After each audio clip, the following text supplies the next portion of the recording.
एकनाथ महाराजांचा अभंग या ठिकाणी मी सेवेकरता घेतलेला आहे आणि या अभंगाचा विचार मी थोडंसं एकनाथ महाराजांच्या जीवनचरित्रातून करणार आहे आणि साधू संतांचं जीवनचरित्र नेहमी ऐकावं। भगवान परमात्मा ज्ञानेश्वरी मधून सांगतात, तेही प्राणा परवते आवडते मज निरुते, जे भक्त चरित्राते प्रशंसिती, अरे ते मला माझ्या प्राणापेक्षाही आवडतात। जे भक्त चरित्राचं श्रवण करतात, जे भक्त चरित्राचं गायन करतात ना, ते मला माझ्या प्राणापेक्षाही प्रिय आहेत। म्हणून मी थोडंसं एकनाथ महाराजांचं जीवनचरित्र आपल्याला सांगणार आहे, त्याच्यातून मला या अभंगाचा विचार आपल्या समोर करायचा आहे। या अभंगाचा विचार करत असताना पहिला मुद्दा असा उपस्थित राहतो की संत कोणाला म्हणावं, कोणाला म्हणावं संत? तर आचार्य सांगतात, आद्य जगद्गुरु शंकराचार्य संतांची व्याख्या करताना अतिशय सुंदर करतात। ते म्हणतात, सन्मार्गवर्तीला संतांना तदरूपेण विद्या विनय रुद्धये स एव वर्तत इति संताः। संतांची व्याख्या कोणाला संत म्हणावं? तर जे सन्मार्गाने वर्तन करतात, ज्यांच्याकडे विद्याही आहे आणि त्याचबरोबर विनय देखील आहे, म्हणजे विद्या असून विनय ज्यांच्याकडे आहे आणि जे जगाच्या कल्याणाकरता अवतार घेतात ना, त्यांना संत म्हणावं। जगाच्या कल्याणा संतांच्या विभूती कष्टविधी परोपकारी, अरे जगाचं कल्याण व्हावं म्हणून आपल्या देहाचाही ज्यांनी विचार केला नाही त्यांना संत म्हणावं महाराज। नाहीतर सामान्यतः आपण जर व्यवहार जर पाहिला ना महाराज, आपण जर व्यवहार जर पाहिला ना, तर एखादी गोष्ट मी करतोय किंवा एखादं काम मी करतोय, माझ्या प्रश्नाचं उत्तर मला तुमच्याकडून अपेक्षित आहे, तेव्हा एखादी गोष्ट मी करतोय किंवा एखादं काम मी करतोय व ते काम करत असताना त्या कामाचं फळ मला दुःख मिळालं, त्या कामातून मला काय प्राप्त झालं? गेले का काय घरी तुम्ही? हा मानाल बा, त्या कामातून मला दुःख प्राप्त झालं, दुःख। तर परत ते मी काम करेल का? नाही करणार ना, कारण त्याच्यातून मला दुःख मिळाले। पण तेच काम माझा शेजारचा एखादा व्यक्ती करत असेल की ज्याच्यामुळे मला दुःख मिळाले, तेच काम माझा मित्र करत असेल की ज्याच्यामुळे मला दुःख प्राप्त झाले, तर महाराज परत ते मी काम त्याला करून द्यायचं, त्यापासून त्याला थांबवायचं ना महाराज। पण सामान्यतः आपण असं करतो का? आपल्याला वाटतं आपल्याला दुःख मिळाले ना, आपल्यापेक्षा आपल्या शेजारच्याला डबल भेटावं, हे येत असतंय महाराज। आपलं वाटोळ झालंय ना, शेजारच्याचंही वाटोळ झालं पाहिजे। पण साधू संतांच्या जीवनामध्ये जे दुःख आहे ते दुःख तुमच्या माझ्या जीवनामध्ये न यावं म्हणून जे सातत्यानं प्रयत्नशील राहतात त्यांना संत म्हणावं। संतांच्या व्याख्या खूप सोप्या आहेत। अरे दुसऱ्याच्या सुखाने जो सुखावतो ना आणि दुसऱ्याच्या दुखाने जो दुखावतो ना, त्यांना संत म्हणावं। आपल्याला दुसऱ्याच्या सुखामध्ये सुख वाटलं पाहिजे आणि दुसऱ्याच्या दुःखामध्ये आपल्याला दुःख वाटलं पाहिजे, त्यांना संत म्हणावं। खरं तर एकनाथ महाराजांचं जीवन दर्शन करत असताना नाथ महाराजांच्या कुळाचा विचार भानुदासांपासून करावा लागतो, ज्याचं वर्णन करताना नाथ महाराज नाथ भागवतामध्ये लिहितात, आता बंधू भानुदासा जो का पिता महांचा पिता, ज्याचे वंश भगवंता झाला प्रिय कर सर्वथा। अरे आम्ही भानुदासांच्या पवित्र कुळामध्ये जन्माला आलेलो आहे की जे कुळ भगवंतालाही प्रिय झालेलं आहे। बघा वंश परंपरा, भानुदासाच्या मुलाचं नाव चक्रपाणी, चक्रपाणीच्या मुलाचं नाव सूर्यनारायण आणि सूर्यनारायण रुक्मिणी मातेच्या पोटी श्री संत एकनाथ महाराजांचा जन्म झाला। आणि एकनाथ महाराजांचा मूळ नक्षत्रावर जन्म झाला महाराज। आणि एकनाथ महाराजांचे आई वडील मरण पावले। महाराज 12 घरची 12 तोंड 12 प्रकारे बोलू लागली, लोक बोलू लागली, कार्ट्याचा जन्म झाला आणि कार्ट्याने आई बापाचा जीव घेतला। तुम्ही कशी वागा महाराज, लोक नाव ठेवायला तयारच असतात। एका गावामध्ये एक माणूस होता बाबा, परमार्थ करायचं नाही, काही नाही, आनंदाने गड्याचा संसार चालला होता। गावातली लोक त्याला म्हटली, काय लेका दगड्या, तुझ्या जीवनाला अर्थ नाही लेका, तू बायका पोरामध्येच राबराब हाडाची काढ कर, रक्ताचं पाणी कर, बायका पोरामध्येच मरून जा, कधी आळंदी पंढरीची वारी करू नको। दगड्या वैतागला, आळंदीला आला, गळ्यामध्ये तुळशीची माळ घातली, पंढरपूरला गेला, पांडुरंगाचं दर्शन घेतलं, गावात आला, गावकऱ्यांना कळलं दगड्याने तुळशीची माळ घातली, गावकरी लगेच बोलायला मोकळे, अहो काय दगडोपंत, घातली का गळ्यामध्ये तुळशीची माळ, लावली का संसाराला आग, आता करा नुसत्या आळंदी पंढरीच्या वाऱ्या। म्हणजे अगोदर प्रपंच करत होता तरी तुम्ही नाव ठेवताय, परमार्थाला लागला तरी तुम्ही नाव ठेवताय। हे पा 12 घरची 12 तोंड विविध प्रकारे बोलत असतात महाराज, इकडे कितपत लक्ष द्यायचं। म्हणून तर एक आपल्या मराठी भाषेमध्ये म्हण आहे, आपल्या एक मराठी भाषेमध्ये म्हण आहे बघा, ऐकावे जनाचे करावे, हा ही आपल्या मराठी भाषेमध्ये म्हणे। किंवा सबसे बडा रोग क्या कहेंगे लोक, लोक काय महाराज, लोक चांगल्याला वाईट म्हणतात आणि वाईटालाही चांगलं म्हणतात। आणि मग नाथ महाराजांचा सांभाळ पुढे त्यांच्या आजी आजोबांनी केला, लोक बोलू लागली आणि कार्ट्याचा जन्म झाला आणि कार्ट्याने आई बापाचा जीव घेतला। पण तात्विक दृष्ट्या या घटनेचा अर्थ लळापांगर करणारे संत चरित्रकार आहेत ना, त्यांनी अतिशय सुंदर लावला। ते म्हणतात, माय प्रकृती बाप पुरुष मायक्षर बाप अक्षर या दोघांनाही जोडून जो क्षराक्षरातीत उरतो तो परमात्मा म्हणजे श्री संत एकनाथ विठाला विठाला.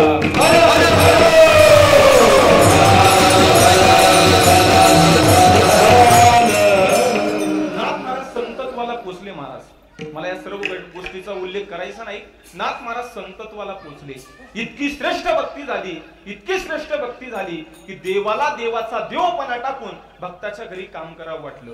देवाला देवाचा देवपणा टाकून भक्ताच्या घरी काम करावं वाटलं आणि तो भगवान परमात्मा नाथ महाराजांच्या घरी काम करण्यासाठी उभा राहिला. समोर असा नाथ महाराजांचा वाडा आहे. डोळ्यासमोर दृष्टीसमोर हे दृश्य आणा आणि पहा म्हणजे प्रत्यक्ष कळतंय. समोर नाथ महाराजांच्या वाड्यात नाथ महाराज बसलेले आहेत आणि समोर एक सामान्य माणूस उभा आहे. नाथ महाराजांनी विचारलं कुठून आलात? त्यांनी सांगितलं फार दूरवरून आलोय. काय काम काढलं? काही नाही, मला आपल्या सेवेत राहायचंय, आपली सेवा घडावी हीच माझी आशा आहे. त्या बदल्यात तुला काय द्यावं लागेल? दुपारची चटणी भाकर आणि रात्रीची चटणी भाकर. मग तेव्हापासून भगवान परमात्मा आपल्या स्वतःचा देवपणा टाकून भक्ताच्या घरी काम करण्यासाठी उभा राहिला आणि गेली अनेक वर्ष झाली महाराज, गेली अनेक वर्ष झाली, जवळजवळ 36 वर्ष झाली. आणि तिकडे द्वारकेमध्ये एका ब्राह्मणाने अनुष्ठान केलं की देवाने आपल्याला दर्शन द्यावं. आणि मग देव त्याच्या स्वप्नात गेले आणि त्याला सांगितलं, अरे तुला जर माझं साक्षात दर्शन घ्यायचं असेल ना तर तू द्वारकेमध्ये नको थांबू. महाराष्ट्रामध्ये पैठण नावाचं गाव आहे आणि त्या पैठण मध्ये एकनाथ नावाचे सत्पुरुष त्या ठिकाणी राहतात आणि त्यांच्या घरी मी नोकराचं काम करतोय. कोण नोकराचं काम करतोय? कोण नोकराचं काम करतोय? देव देव भगवान परमात्मा. करतुम अखरतुम अन्यथा करतुम असं ज्याचं सामर्थ्य आहे ना तो भगवान परमात्मा नाथ महाराजांच्या घरी काम करत होता. दृष्टांत झाला आणि तो ब्राह्मण पैठण मध्ये आला आणि पैठण मध्ये येऊन नाथ महाराजांचे पाय धरून नाथ महाराजांना बोलू लागला, नाथ महाराज देवाने मलाही सांगा ना देव कुठे? आता पावे तो. नाथ महाराजांच्या दृष्टीच्या समोर माया होती. काय आमचे गुरु महाराज सांगायचे, देवाला जर भक्ताचं काम करायचं असेल ना तर तो पहिलं भक्ताच्या दृष्टीच्या समोर मायेला उभं करतो की भक्ताला देवाला सहज ओळखता नाही आलं पाहिजे. आणि मग नाथ महाराजांना वाटलं भगवत प्राप्ती करता तळमळलेला जीव असेल. आणि मग नाथ महाराज म्हटले, अरे तुला देव हवा असा वाटतोय ना तर अंतर्मुख हो. देव आपल्या अंतःकरणातच आहे. तैसा हृदयामध्ये मी रामू. तेव्हा तो ब्राह्मण बोलला, महाराज हे तत्वज्ञान तुम्ही कीर्तनामध्ये सांगा. श्रीखंड्या कुठे मला दाखवा, कारण देवाने मला स्वप्नात येऊन सांगितलंय मी नाथ महाराजांच्या घरी नोकराचं काम करतो आणि माझं नाव श्रीखंड्या आहे. मग ती नाथ महाराजांच्या दृष्टीच्या समोर ती माया होती, ती माया दूर झाली आणि गेली अनेक वर्ष श्रीखंड्या म्हणून जो आपल्या नोकराचं जो काम करत होता ते काम नाथ महाराजांना आठवलं आणि डोळ्यातून गळगळ गळगळ अशा प्रकारचं पाणी वाहू लागलं. नाथ महाराजांनी आवाज दिला धर्मपत्नी गिरिजेला, अगं गिरिजे तो श्रीखंड्या कुठे ग गिरिजे? अगं गिरिजे तो श्रीखंड्या म्हणजे आपला नोकर नाही ग. अगं तो श्रीखंड्या म्हणजे आपला नोकर नाही ग. अगं सगळं जग ज्याच्यामुळे चालतंय ना, चाले हे शरीर कोणाची असते, कोण कोणाची असते, कोण बोलवी तो हरिवीन. अगं तो जगज्ञान आहे. आपल्या घरी इतक्या वर्ष जो नोकराचं जो काम करतोय ना, अगं तो नोकर नाही, आपण ज्याचे दास आहोत. कुठे ग गिरिजे श्रीखंड्या? तेव्हा गिरिजाबाईंनी सांगितलं, आत्ताच कावड घेऊन श्रीखंड्या गोदावरी नदीवर पाणी आणण्यासाठी गेलेला आहे. देवाचं दररोजचं काम होतं. नाथ महाराजांच्या वाड्यातली कावड घ्यायची, गोदावरी नदीवर पाणी आणण्यासाठी जायचं आणि नाथ महाराजांच्या वाड्यातल्या त्या रांजणामध्ये ते पाणी टाकायचं. आजही नाथ षष्टीच्या दिवशी तो उत्सव पैठणला केला जातो. मग श्रीखंड्याची शोधाशोध चालू झाली. अरे हरी जा बघ कुठं आहे श्रीखंड्या, अरे उद्धवा जा बघ कुठं आहे श्रीखंड्या. आता पावे तो श्रीखंड्या कुठंच दिसला नाही. नाथ महाराजांनी टाहो फोडला, हे भगवान परमात्मा इतक्या वर्ष माझ्या घरी तू नोकराचं काम केलं, एकदा चतुर्भुज रूपामध्ये दर्शन दे. नाथ महाराजांनी टाहो फोडला आणि त्या दिवशी भगवान परमात्मा नाथ महाराजांच्या घरी चतुर्भुज रूपामध्ये प्राप्त झाला, चतुर्भुज रूपामध्ये प्रगट झाला. नाथ महाराजांनी गिरिजाबाईंनी नाथ महाराजांच्या त्या परिवाराने, त्या शिष्य परिवाराने त्या भगवंताच्या चतुर्भुज रूपाचं दर्शन घेतलं आणि भगवान परमात्मा अंतर्धान पावले. आजही पैठणला आपल्याला उद्धव खांब म्हणून दाखवला जातो. त्या खांबामध्ये भगवान परमात्मा अंतर्धान पावले की वार्ता हा हा म्हणता सर्व दूर पसरली आणि एकनाथ महाराजांच्या घरी तोबा गर्दी झाली महाराज. ज्याच्यामध्ये जपी तपी ऋषी मुनी अनुष्ठानी सगळे होते. ते नाथ महाराजांचे पाय धरून नाथ महाराजांना बोलू लागले, नाथ महाराज आम्ही तुमचा फार छळ केला नाथ महाराज, नाथ महाराज, आम्ही तुम्हाला फार त्रास दिला नाथ महाराज, पण नाथ महाराज आम्हाला असं कळलंय, नाही प्रत्यक्ष काही जणांनी अनुभवलंय, अहो तुमच्या घरी जो नोकराचा जो काम करत होता तो साक्षात भगवान परमात्मा होता. नाथ महाराज, देवाने आम्हाला दर्शन द्यावं म्हणून आम्हीही जपतप अनुष्ठान करतोय, पण देव आमच्या स्वप्नातही आला नाही. तेव्हा ते लोक बोलू लागली, नाथ महाराज आम्हालाही सांगा ना, नक्की देवाला कोणता भावप्रिय आहे. असं विचारल्यानंतर त्याचं उत्तर नाथ महाराज अभंगाच्या प्रथम, आवडे देवासी तो एका प्रकार, नामाचा उच्चार रात्रंदिवस. नामाचा उच्चार रात्रंदिवस असला पाहिजे. ज्यावेळेस जगद्गुरु तुकोबराय भंडारा डोंगरावरती भजनाला जायचे ना, त्यावेळेस तुकोबरायांच्या पायाखालची माती विठ्ठल विठ्ठल म्हणायची महाराज. आपण मातीत जातो तरी विठ्ठल विठ्ठल म्हणत नाही.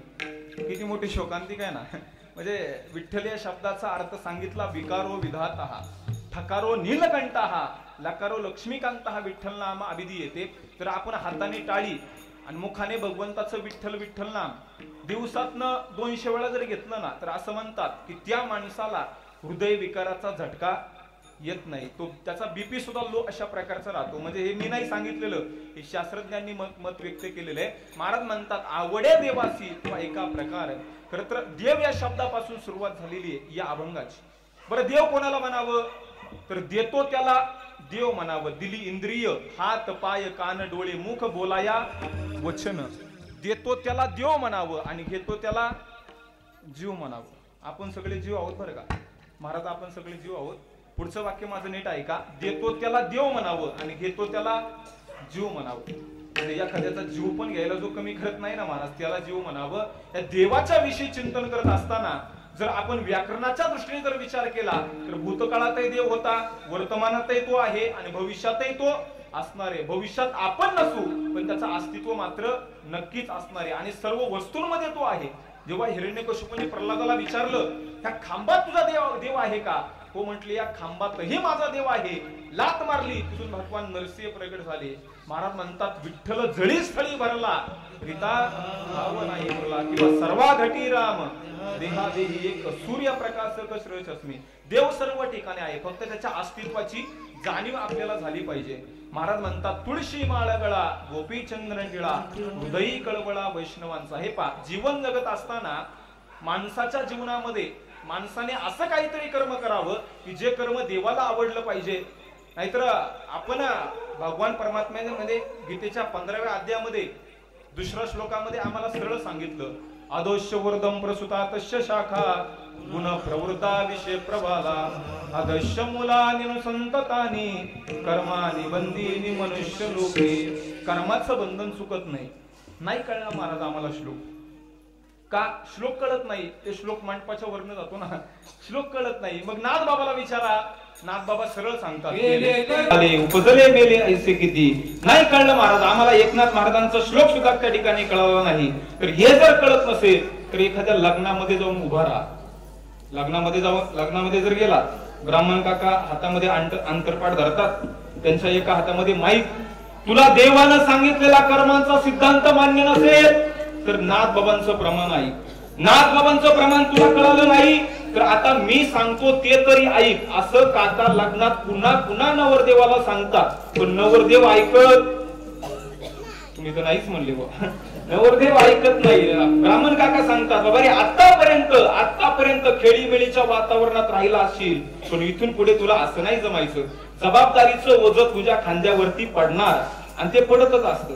मला सांगा, लग्न होत असताना नवरा बायकोच्या गळ्यात काहीतरी बांधतो. काय बांधतो? आपल्याला अजून टाइम आहे. काय बांधतो? मंगळसूत्र बांधतो. असं म्हणतात, नवरा बायकोच्या गळ्यात मंगळसूत्र बांधतो त्या दिवसापासनं बायकोच्या हातात सगळी सूत्र निघून जातात आणि आपल्या पाठीमागं मंगळ लागतो. बघा अनुभव आले अंगा. महाराज म्हणतात, म्हणजे आपल्या पाठीमागं मंगळ लागतो. मग महाराज आम्हाला कर्माचं बंधन चुकत नाही. मग महाराज नक्की त्या ठिकाणी तुमची इच्छाशक्ती जागृत पाहिजे. काही लोक म्हणतात, महाराज आम्ही एवढं चांगलं कर्म करून सुद्धा आमच्या वाट्याला नेहमी दुःखच येतंय, त्याचं कारण काय आहे? याच्या वाट्याला जर दुःख जर येत असेल तर तुकाराम महाराज त्या ठिकाणी म्हणतात, बाबा रे, याच्यात कर्माचा दोष नसून यामध्ये मात्र आपल्या प्रारब्धाचा दोष आहे. नक्की त्या ठिकाणी प्रारब्ध आडवं येतं. हे पहा, एकाच खाणीतून जन्माला येणारे दगड किती असतात? एकाच खाणीतून जन्माला येणारे दगड 3 असतात. एकाच खाणीतून जन्माला येणारे दगड 3 असतात. आणि दगड किती असतात? 3च असतात का? एकाच खाणीतून जन्माला येणारे दगड 3 असतात. एक दगड मंदिराच्या मूर्ती करता वापरला जातो, एक दगड मंदिराच्या पायरी करता वापरला जातो, आणि एक दगड नारळ फोडायच्या कामाला वापरला जातो. बोला या दगडाच्या खाणीचा याच्यामध्ये दोष आहे का? दोषच नाही ना. लोक मात्र खाणीला दोष देतात. एकाच विहिरीतलं पाणी विविध पिकांना जातंय. पाणी ऊसाला गेलं, ऊसाची चव तिखट झाली, बरोबर आहे का? नाही ना महाराज, ऊसाची चव गोड झाली. तेच पाणी आता कारल्याला गेलं, कारलं कडू झालं. तेच पाणी आता मिरचीला गेलं, मिरची तिखट झाली. पाणी एकच आहे, पण प्रत्येकाचा स्वभाव विचार भिन्न असल्यामुळे माणूस हा भिन्न भिन्न त्या ठिकाणी किंबहुना गतीने जात असतो. नाही कळलं महाराज आम्हाला? एकाच मास्तरच्या वर्गात 60 विद्यार्थी असतात. एकाला 60% पडतात, एकाला 80% पडतात, एकाला 90% पडतात. एक राज्यात पहिलं येतं आणि एक 35% सुद्धा पाडत नाही, जाग्यावरतीच नापास होतं. बिचारा मास्तरचा याच्यात दोष आहे का? दोषच नाही ना. एका मास्तरने सांगितलं, पोरा अभ्यास करले का? 3 वर्ष झालं तू एकाच वर्गात आहे. 3 वर्ष बघ तुझ्या मामाची पोरगी पाठीमागनं आली तुझ्या वर्गात, बघ काय अभ्यास करते पोरगी. अरे बघत जा त्या पोरीकडे जरा, तिचा आदर्श घे जरा, बघ किती मार्क मिळवते, किती अभ्यास करते. अरे बघत जा त्या पोरीकडं. ते पोरग म्हणलं, सर त्या पोरीकडे बघून बघून 3 वर्ष नापास व्हायला लागलोय, तुम्ही तिच्याकडे बघायला सांगता? नाही कळलं महाराज. नक्की त्या ठिकाणी दोष आपल्या कर्माचा आणि प्रारब्धाचा आहे. हे पहा, एकाच कुंभाराच्या आव्यातनं जन्माला येणारी 3 मडकी असतात. किती मडकी असतात? 3 मडकी असतात. एक मडकं संक्रांती पुजायच्या कामाला वापरलं जातं. दुसरं मडकं म्हातारं झाल्यावरती थुकायच्या कामाला वापरलं जातं. आणि तिसरं मडकं म्हातारं मेल्यावरती शिकाई धरायच्या कामाला वापरलं जातं. बोला या मडकी घडवणाऱ्या कुंभाराचा एक दोष आहे का? दोषच नाही ना. महाराज म्हणतात, ममेवांश जीव लोके जीवभूत सनातन हा मनषष्टानी इंद्रियानी प्रकृती स्थानी कर्षती. देव हा प्रत्येकाला घडवतोय गड्या, पण प्रत्येकाच्या प्रारब्धानं आणि कर्मानं माणूस हा भिन्न भिन्न गतीनं किंबहुना जात असतो. अकबर राजा होता आणि बिरबल हा प्रधान होता ना. अकबर हा राजा होता आणि बिरबल हा प्रधान होता. अकबर हुशार होता की बिरबल हुशार होता? बिरबल हुशार होता महाराज, बिरबल हुशार होता. परंतु ज्याला गच म कळत नव्हतं तो मरेपर्यंत राजा राहिला. आणि बिरबल एवढा हुशार असून सुद्धा आयुष्यभर त्या ठिकाणी प्रधान राहिला. याचं नाव प्रारब्ध आहे. म्हणून प्रारब्ध कोणाच्या वाटेला येईल हे काही आपण सांगू शकत नाही. एक माणूस फार गरीब होता बाबा, एक माणूस फार गरीब होता. देवाच्या मनात आलं याला 1 लाख रुपये द्यावेत. किती लाख रुपये द्यावेत? 1 लाख रुपये द्यावेत. देवाने असं 1 लाखाचा बंडल घेतला आणि असा चौकात टाकला, आपल्या अहमदाबादच्या चौकात टाकला. तो माणूस तिथपर्यंत आला आणि तिथपर्यंत आल्याच्या नंतर त्याला दुर्बुद्धी सुचली. काय दुर्बुद्धी सुचली त्याला? न जाणो आंधळी माणसं कशी चालतात. आंधळ्या माणसांना डोळे नसतात. न जाणो आंधळी माणसं कशी चालतात. आता काय गरज आहे का आपण? डोळे झाकून घेतले आणि असं चाचपडत चालायला लागलं गरज नसताना. नोटांचा बंडल 10 फुटावर आला, नोटांचा बंडल 5 फुटावर आला, नोटांचा बंडल 1 फुटावर आला. अखेर नोटांचा बंडल त्यांनी ठेचकळला. बघता काय नोटा तुडून पुढे गेलं आणि ठेचा लागल्यावर बोंबलत बसलं. बहुतेक आंधळ्या माणसांना सुद्धा अशाच ठेचा लागत असतील. माझी माऊली सांगते, बाबा रे त्याच्या प्रारब्धामध्ये होतं, परंतु त्याचं त्या ठिकाणी कर्म त्या ठिकाणी त्याला आडवं आलं. नक्की त्या ठिकाणी तुमची इच्छा शक्ती जागृत पाहिजे. महाराज म्हणतात, हृदयी कळवळा वैष्णवांचा असला पाहिजे. 2016ला आपल्या भारत देशामध्ये एक घटना झाली. विविधतेमध्ये एकता कशी नांदते अशा प्रकारचा एक कार्यक्रम घेण्यात आला होता. आणि सर्व देशाचे राष्ट्रपती त्या ठिकाणी कार्यक्रमासाठी त्या ठिकाणी भारतामध्ये हजर होते. आणि विविधतेमध्ये एकता कशी नांदते, आपल्या राज्यामध्ये जी जी संस्कृती जोपासली जाते त्या संस्कृतीचं चित्रदर्शन त्या ठिकाणी त्या चित्राच्या माध्यमातून तयार केलं होतं. आणि अनेक राज्य त्या ठिकाणी त्या स्पर्धेमध्ये भाग घेतला होता. आणि त्याच्यामध्ये महाराष्ट्राने सुद्धा त्या स्पर्धेमध्ये भाग घेतला होता. आणि महाराष्ट्राने कोणता चित्र तयार केला होता माहितीये का? माऊलींचा पालखीचा सोहळा हा पंढरपूरच्या दिशेने निघालेला आहे. मधोमध अश्व उभा होता. आपल्या हिंदू धर्मामध्ये पवित्र मानली गेलेली तुळस अग्रभागी स्त्रिया आहेत. नाकात नथ आहे, डोक्यावरती पदर आहे आणि त्यांच्या कपाळाला भलं मोठं कुंकू लावलेलं आहे. अग्रभागी स्त्रिया आहेत आणि सुंदर अशा प्रकारचा नवीन तो चित्र तयार होता. आणि स्त्री म्हणजे आपल्या देशाची शक्ती आहे. आपल्या महाराष्ट्राने दाखवून दिलं. आणि एके दिवशी महाराज स्त्री शक्तीवरती बोलत असताना पोरांना म्हणलो, पोरांनो, स्त्री म्हणजे आपल्या देशाची शक्ती आहे. खालून पोरांनी प्रश्न विचारला, महाराज पुरुष म्हणजे कोण? म्हणलं सहन शक्ती, दुसरं नाही का. स्त्री म्हणजे आपल्या देशाची शक्ती आहे, अग्रभागी स्त्री आहेत. तो चित्ररथ नव्या पद्धतीचा होता आणि त्या दिवशी सकाळचा कार्यक्रम सांगतो, त्या सकाळी दिवसभर त्या चित्ररथावर इंटरनेटच्या माध्यमातून वोटिंग झालं, मतदान झालं आणि महाराष्ट्राने जो वारीचा जो चित्ररथ तयार केला होता ना, त्याचा जगातून नंबर 1 आला महाराज, जगातून. ही वारीची उंची आहे. वारीचा सोहळा हा काही सामान्य नाहीये, जागतिक उंची आमच्या संप्रदायाला. जर जातीपातीचा जर वाद मिटवायचा असेल ना, तर तुकाराम महाराजांचा एकच अभंग सारकारने अभ्यासावा, पवित्र ते कुळ पावन तो देश. देशातला वाद मिटल्याशिवाय राहणार नाही महाराज. आपल्याला नाही त्याच्यात हस्तक्षेप करायचा. तुम्ही म्हणाल महाराज कोणत्या पक्षाचा आहे? मी कोणाच पक्षाचा नाही. आणि पुढचं बोलतो, आमची वारकरी मंडळी असतील, सर्व महाराज मंडळी असतील, कोणत्याच कीर्तनकाराला, कोणत्याच महाराजाला कुठल्या पक्षाचा आधार घ्यायची गरज नाहीये. जगातील सर्व पक्षांना आधार घ्यायची गरज आहे, तो म्हणजे आमचा वारकरी संप्रदाय. जगातील सगळ्या पक्षांना आधार घ्यायचा म्हणजे इथं सगळ्यांना अधिकार दिला. महाराज म्हणतात, थट नट यावे, शुद्ध होऊन जावे, दवंडी पिटी व्हावे चोखा वेळा. खरं म्हणजे या दैवतानं आणि या भक्ती क्षेत्रानं लोकांचा पहिल्यांदा स्वीकार केलाय आणि नंतर सुधार केलाय. नाहीतर जगभरामध्ये बरेच पंथ आपण अशा प्रकारचे पाहतो बघा, बरेच पंथ आपण अशा प्रकारचे पाहतो. परंतु जीवन जगत असताना कर्म जर चांगले केली तर आपल्याला निश्चित त्याचं फळ आपल्याला भेटल्याशिवाय राहणार नाही. खरं तर या आषाढी वारीच्या संदर्भामध्ये महाराज म्हणतात की तुळशीला घातलेलं पाणी, गाईला टाकलेला चारा, मंदिराला दिलेली देणगी आणि आई बापाची केलेली सेवा आणि पंढरपूरची केलेली वारी जगात कधीच वायाला जात नाही. म्हणून महाराज म्हणतात, सुखा लागी करीसी तळमळ, तरी तू पंढरीसी जाय एक वेळ, मग तू अवघाची सुखरूप होसी, जन्मोजन्मीचे दुःख विसरसी. जन्मोजन्माचं जर दुःख जर विसरायचं असेल तर एकदा का वाईना त्या ठिकाणी पंढरपूरला जा. खरं तर आनंद भेटल्याशिवाय राहणार नाही महाराज. खऱ्या अर्थाने महाराज म्हणतात, पंढरपूरची वारी जर केलीच पाहिजे, पण भारत भ्रमण एकदा का वैना माणसाच्या आयुष्यामध्ये झालं पाहिजे. महाराज कळतंय आता आम्हाला, इथून पुढे आम्ही त्या ठिकाणी पुण्य करणार. आम्ही महाराज म्हणतात यज्ञ करू, यज्ञानही पुण्य भेटेल, परंतु ते शुद्ध पुण्य होत नाही. नाहीतर विश्वामित्राने 60,000 वर्ष त्या ठिकाणी तपश्चर्या केली होती, परंतु ते शुद्ध पुण्य अशा प्रकारचं होत नाही. राजसूय यज्ञ पांडवांच्या घरी चालू होता, राजसूय यज्ञ पांडवांच्या घरी चालू होता आणि त्यावेळेस आपण सगळेच तिथं होतो. एकही नव्हतं नाही का, आपण सगळेच त्या ठिकाणी तिथं नव्हतो महाराज. आणि असं सांगितलं जातं महिला मंडळ, तर राजसूय यज्ञामध्ये जी माणसं जेवायला यायची ना, त्यांना सोन्याची ताटं दान दिली जायची, सोन्याची ताटं. आता हल्ली तर लग्न होतात ना, तर चमचे मोजायला माणसं असतात महाराज, अर्थात ते सुद्धा चमचेच असतात. काही वेळेला चांदीचे चमचे असतात आणि काही वेळेला चमच्यांची चांदी असते, काही वेळेला चांदीचे चमचे आणि काही वेळेला चमच्यांची चांदी. आणि हजारो ताटं त्या ठिकाणी महाराज दान दिली जायची. आणि असं सांगितलं जातं, महिला मंडळ हत्तीच्या सोंड एवढी तुपाची धार त्या यज्ञामध्ये पडत होती. तूप माहिती ना तुम्हाला, तूप आता तूप राहिलं नाही. आता नवनाथ महाराज तूप राहिलं नाही. मी परवा दिवशी एकाच्या घरी जेवायला गेलो आणि एक आजी तूप वाढायला आली बुवा. आणि तूप सगळं वाढून झाल्याच्या नंतर तूप शेवटी वाढतात. तूप कधी वाढतात? शेवटी वाढतात.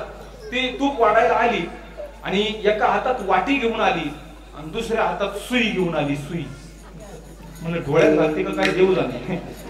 तिने त्या सुईचं टोक एका वाटीत बुडवलं आणि आमच्या ताटाला एक एक ठिपका लावला बुवा.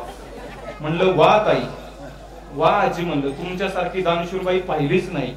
ती म्हणली, महाराज माझी सासू तर याच्यापेक्षा दानशूर होती. तूप वाढायला आली ना, एकटी यायची, एकटी यायची. बरं म्हणलं काय घेऊन यायची? इस्तू घेऊन यायची. म्हणली इस्तू, इस्तू हातात नाही म्हणले, त्या ठिकाणी प्लेट मध्ये ताटलीमध्ये विस्तू आणायची आणि त्याच्यावर 2-4 तुपाचे थेंब टाकायची, अख्ख्या पंक्तीतनं धूरकाठ फिरवायची. म्हणलं तुझी सासू आणि तू तुझ्यासारख्या दानशूरबाई तुम्हीच बाई. माणूस हा दानशूर असतोय, पण पांडवांनी एवढा तर नसतो ना महाराज. सोन्याची ताटं त्या ठिकाणी दान दिली जायची. यज्ञ असफल झाला का? असफल झाला कारण यज्ञामध्ये मुंगूस लोळलं आणि मुंगूस माणसासारखं बोलू लागलं. भीमदादा ऐकतोय, नकुल ऐकतोय, सहदेव ऐकतोय, किंबहुना धर्मराजा सुद्धा ऐकतोय. यज्ञ असफल झाला कारण यज्ञामध्ये मुंगूस सोडलं आणि मुंगूस माणसासारखं बोलू लागलं, माझं अर्ध शरीर सोन्याचं आहे आणि अर्ध शरीर सोन्याचं झालं नाही ना, तुमचा यज्ञ असफल झाला. आणि पाठीमागच्या जन्मात मी मुंगूसच होतो, पण कनात नावाचे ऋषी त्या ठिकाणी जेवायला बसलेले असताना दारात एक वारकरी आला होता बिचारा, महिनाभर उपाशी होता बिचारा.